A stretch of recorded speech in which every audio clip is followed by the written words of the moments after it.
Hey everyone, what's going on? I'm KLF, and I have another Hearthstone class analysis video coming at you guys. I already did the Mage, I already did the Hunter. This time, I'm going to be talking a lot about the Rogue.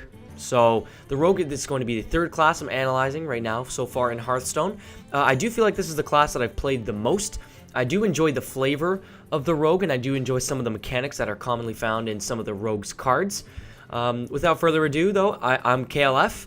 I like Hearthstone. I like talking about Hearthstone. I'm not a pro player by any stretch. However, I do feel like I understand the game.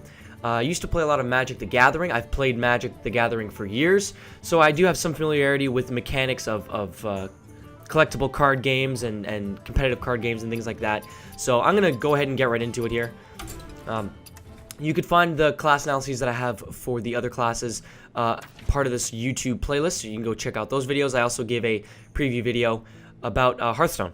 So when I talk about the Rogue, I'm going to assume that you, the viewer, knows the basic mechanics and the way that Hearthstone is played at the most basic levels. So you know what minions are, you know dealing damage or getting weapons and attacking, like all those things. I'm going to assume you know those things. If you don't know those things, check out my preview or mechanics video at the beginning of this playlist.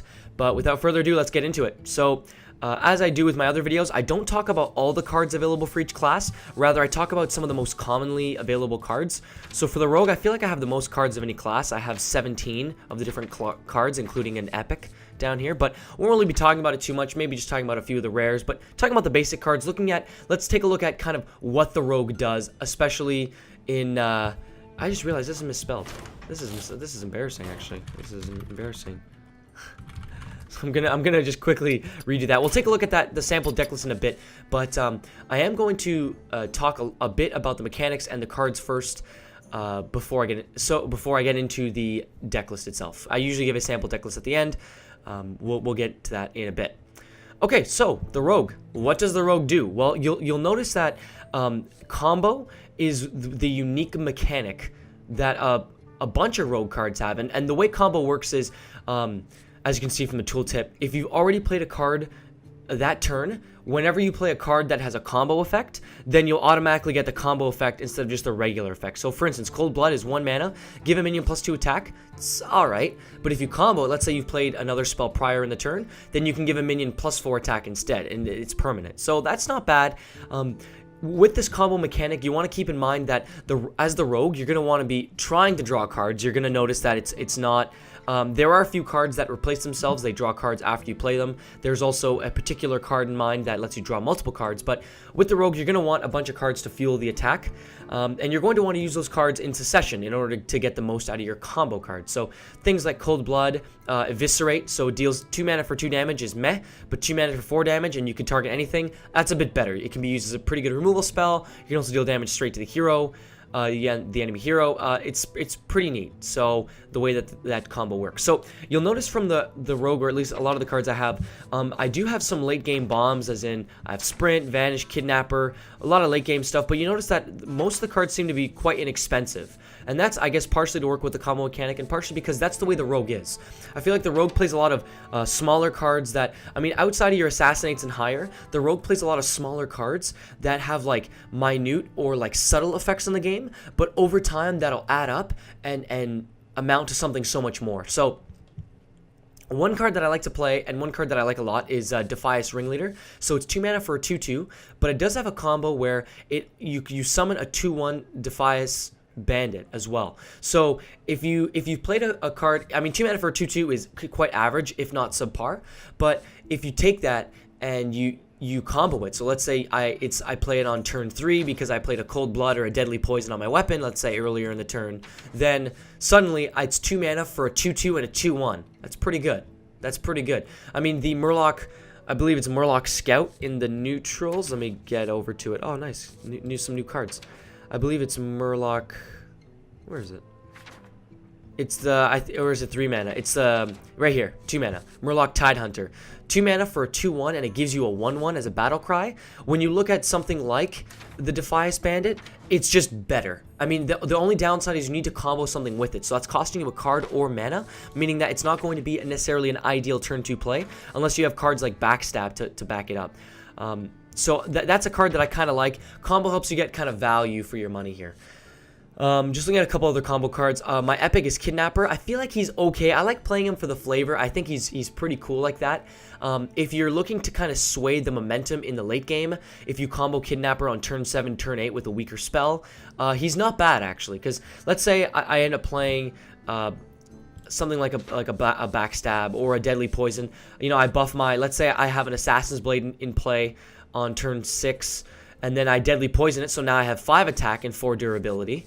Well, if you combo deadly poison on top of Kidnapper, I can play Kidnapper. He's a 5/3, which is quite meh for his stats at 6 mana. However, his combo, return a minion to its owner's hand. I could either bounce one of my own creatures to replay their combo where it comes into play effect, like Master Disguise. I can give something else stealth, or I can use it to bounce my opponent. So let's say my opponent played a big creature on turn 7 or turn 8. If I bounce it with Kidnapper, suddenly he is delayed a turn. He has to replay it, and then it can't attack for that turn. So suddenly, Kidnapper can be one of those subtle momentum swingers in the late game if you're having trouble punching through as the rogue. However, there's no way that, I don't think in my mind, the Kidnapper just wins games on his own. Whenever you're playing the Kidnapper, you definitely want to combo him. Otherwise, he's quite subpar, or I feel quite subpar to average. I would say quite subpar because when you look at something like I think it's 7 mana for Stormwind Champion.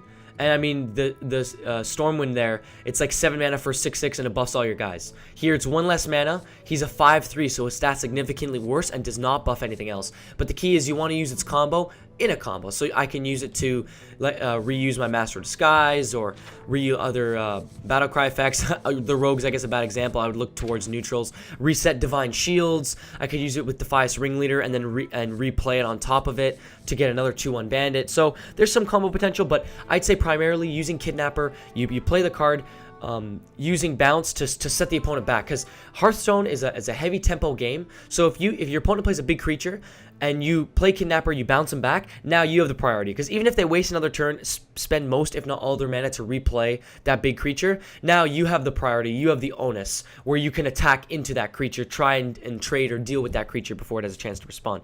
Speaking of bounce, Sap, 2 mana, return an enemy minion to your opponent's hand. So this one's only an enemy minion, not going to be able to be used in like combos or things like that. But again, it's tempo based, sets the opponent back. It's like a cheap card that you're going to want to use in combos and stuff like that, because Sap in the early game is okay to stop like Hunter decks or Rogue decks from like in a mirror matchup from rushing you down. But Sap is also quite effective in the late game to bounce or reset opponents' larger creatures. Be wary of using it on opponents' Battlecry creatures, because then they're going to get double Battlecry effects when they replay it again. So I would say Sap's a decent card. There are some control elements, like things like Sap I feel like are quite control elements. Backstab, it's 0 mana, deals damage to an undamaged minion. So 2 damage for 0 mana is alright. However, it has to be undamaged, so there is some context. But Backstab works well with combo cards because it doesn't cost any mana. So you can drop your combo cards. So on turn 2, I can combo Defias Ringleader and also, let's say, take out an opponent weenie with Backstab. However, it is a 2-card combo, so I'm going to be expending 2 cards on turn 2, whereas most classes or most decks would only expend 1. A card like Sinister Strike, I know it does have potential for the combo ability, but I'm not a huge fan. Dealing 3 damage to the enemy hero for 1 mana, not going to be too useful, I think, in most scenarios. It's quite limited. Something like Shiv, I have mixed feelings on Shiv. I feel like Shiv, because it's 2 mana for 1 damage and drawing a card, if you use Shiv in the right context, I feel like situationally, if you use Shiv to get rid of, like, let's say a 5/1, like a creature with a high attack and low health, Shiv is good. You can use it as, let's say you can get the opponent down to, or one of their minions down to 1 health, then Shiv them. I think it's good.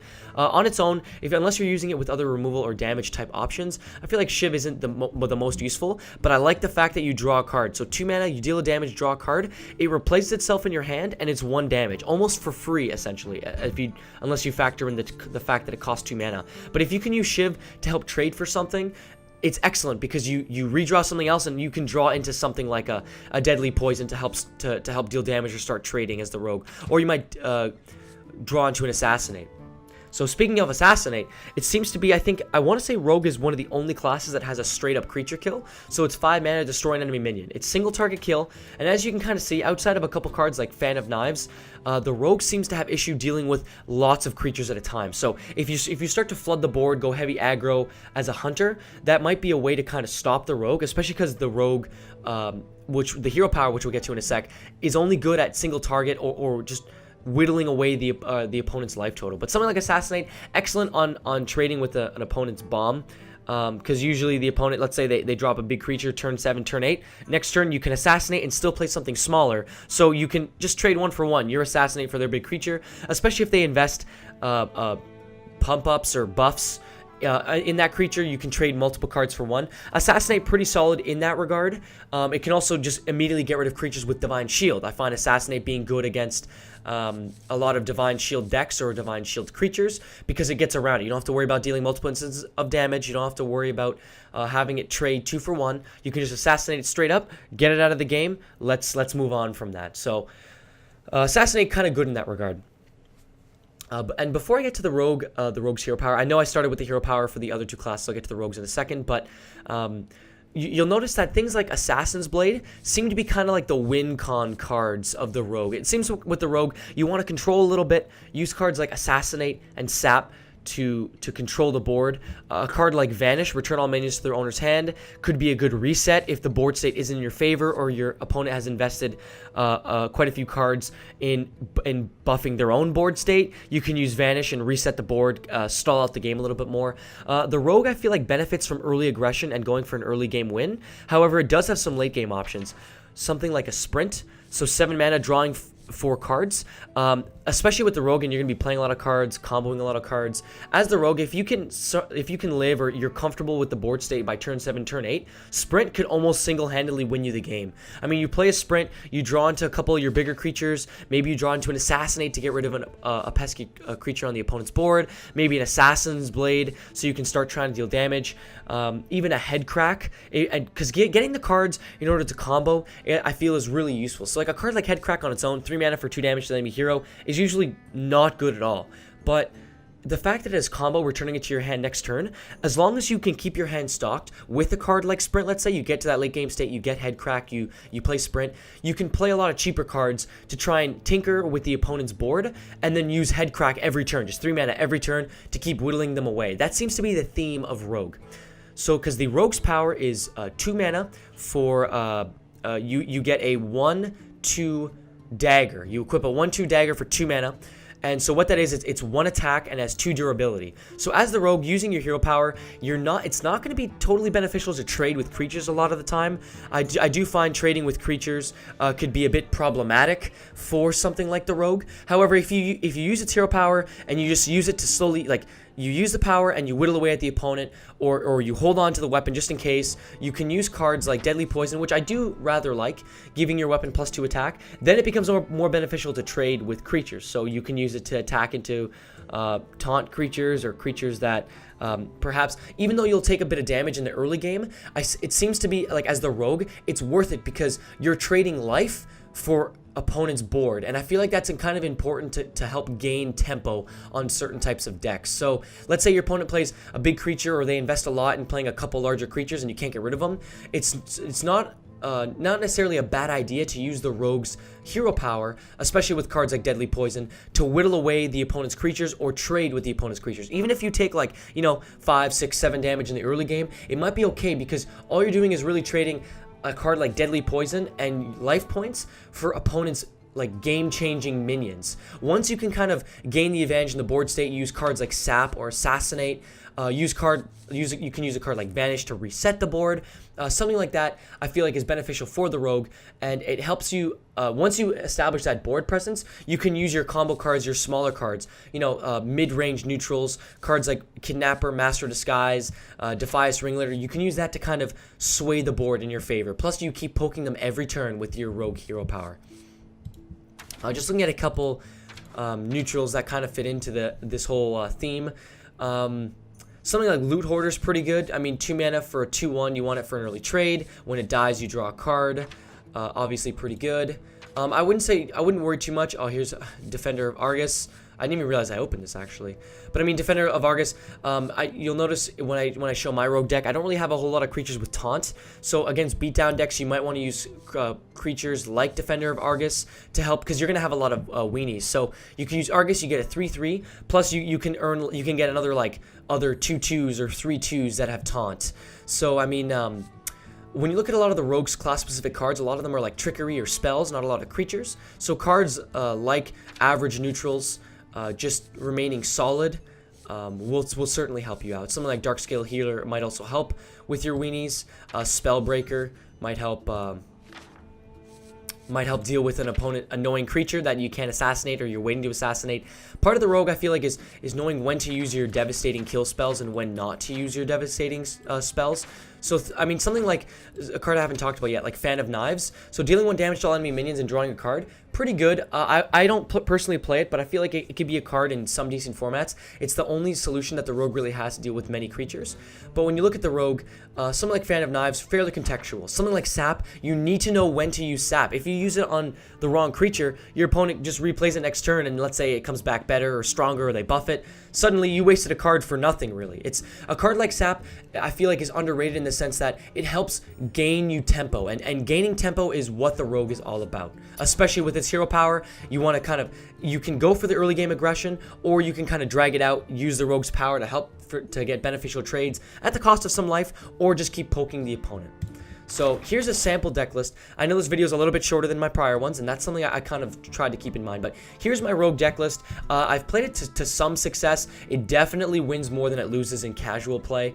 I use as you can see from the curve, that my 2 curve might be a bit too high, but the key for me here is I keep that high 2 curve. I like to combo a lot of cards together, and once I draw into those late game cards like Sprint or Kidnapper or Vanish, Lord of the Arena even, those are my win cons. I win by playing a lot of, like, keeping up tempo, gaining tempo, and playing a lot of cards that can combo. So, I mean, cards like Deadly Poison make my hero power a lot more deadly. Now, I can attack, like, let's say I use Assassin's Blade, which is 3 attack, 4 durability, with Deadly Poison. I mean, I could deal potentially 20 damage with just those 2 cards, like straight at the opponent. So as long as my board state's okay, or I can stall out the board state, I can deal 20 damage between those 2 cards alone. That's pretty crazy as like a late game. That's like a late game win con for me. I do have a few cards like 1 Shiv, 1 Sap, 1 Eviscerate for some control.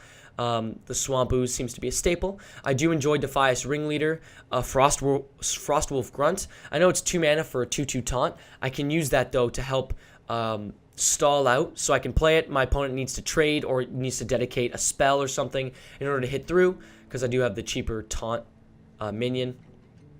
Gnomish Inventors to make sure I keep drawing cards. I want to get to these late game cards. I want to get to the cards that I want. And I use a lot of these cheaper cards to keep up the tempo in the early game, maybe even gain a tempo advantage. And I play it into late game cards like Assassin's Blade, Assassinate, going for the win cons. I 1 Vanish in case I want to reset the board. And once I usually drop my Kidnapper or my Sprint, that's when I go for the victory. So, because once I play a Sprint, I can draw a couple Assassinates, or, you know, an Assassin Blade as well. Maybe I draw Thrallmar Farseer and I try to keep it alive. So, pardon me. So I can use that to really help bolster the state, and that's why I think this is definitely oriented at an early game win. You gain the tempo lead, and you keep the tempo lead until you can draw into these larger cards. And once I use something like Sprint itself is a win con. Just drawing a bunch of these like 2 mana cards, 3 mana cards is a win con for me, as long as I keep drawing, keep the board loaded. However, this deck, I downfall is definitely playing against like a mage archetype, where the mage could easily just board wipe or blizzard or really set me back. However, that said, I do feel like this deck is fairly solid on its own. Obviously, you can alter it as you see fit. Let me know in the comments if you think that maybe you have better alternatives for some of the cards that I have. Again, this is just, I kind of threw it together. I've played this deck quite a few times. Again, it wins more often than it loses, that's for sure. However, it's not to say it's like some sort of expert or pro deck. It's just a fun little deck. It's got some good flavor to it, and I think that's one of the things that the Rogue has going for it. So with this deck, you want to get the tempo early, you want to keep the tempo, and play it into your later guys, like Kidnapper, like your Sprints, get your Assassin's Blades and your Assassinates out. Really just try and contend with the opponent's board. Try not to let them get just a huge wave of creatures, just a huge slew of creatures, and at the same time try not to get locked down too much by the mage's massive AoE type spells. That's how I would say how this rogue deck wins, and it seems to be fairly successful, especially like in a casual setting. So that is the sample rogue deck that I have for you guys, and that's pretty well all I have to say about the different rogue cards that are available. I would consider adding something like a Fan of Knives, or even something like a Head Crack. If you want to, because I have a lot of cheap spells, right? So almost every turn, especially if I can get my sprints out, it's just 2 mana for something and then Head Crack. 1 mana for something, Head Crack. 2 mana for something, Head Crack. So as long as it's turn 5 or past, I can use Head Crack along with some of these cheaper creatures and try to still maintain that tempo, maintain at least a decent board state in order for me to let the Head Crack add up. Because after 5 turns of Head Crack, suddenly you're 10 life closer to winning. And then you can use things like Assassin's Blade every turn, keep attacking, or get beneficial trades. That's how I would say this deck wins. That's how this deck plays. And that's how I feel about the Rogue in general. I feel like the Rogue overall is a pretty decent class. I think there is some potential for a lot of combos with the mechanic and without the mechanic. I think there's a lot of potential for some craziness to happen. I know there are people that do play Rogue professionally. I think they're seen as like a mid-tier type class, but I mean, in a casual setting, Rogue seems to be a lot of fun, a lot of flavor, and certainly I would say so far out of the 3 classes that I've analyzed, I seem to take a liking to the Rogue more than the Mage, even though the Mage is super, super powerful. I would say even overpowered, and the Hunter. The Hunter, I feel like you're kind of shoehorned into playing a certain type style. I feel like with the Rogue, there's a bit more flexibility. Even if you don't go, I can see there being Rogue decks that are built that are not like early game aggression, early game tempo type builds. I could see there being like a more of a passive control-y type Rogue deck, because the Rogue does have the sap, does have a lot of damage dealing, as in like Shiv or Fan of Knives. Also has a single target removal like Assassinate. So thanks a lot for watching, guys. I'm KLF. Once again, this is another Hearthstone class analysis video. I plan on doing plenty more class analyses coming out. Hopefully get them all out before the end of the closed beta, which is supposed to happen sometime probably within the next couple months. I'm KLF. You can check us out on YouTube, where you're probably watching this. Check out our Twitch, twitch.tv/KLachievements. Also check us out on Twitter, @KLachievements. Facebook, just look up KLachievements. And hit me up. Maybe, friend me. Maybe we'll play some Hearthstone sometime. I honestly just like to have a lot of fun with the game. It's got a lot going for it, and yeah, it's pretty new, pretty fresh, and I'm enjoying it. So I'm KLF. Thanks a lot for watching, guys, and be wary of even more class analysis video. Look out for even other types of videos. I plan on releasing a whole bunch, Hearthstone and non-Hearthstone videos, so you can wait to check those out. I'm KLF, and I'm out of here. Thanks for watching.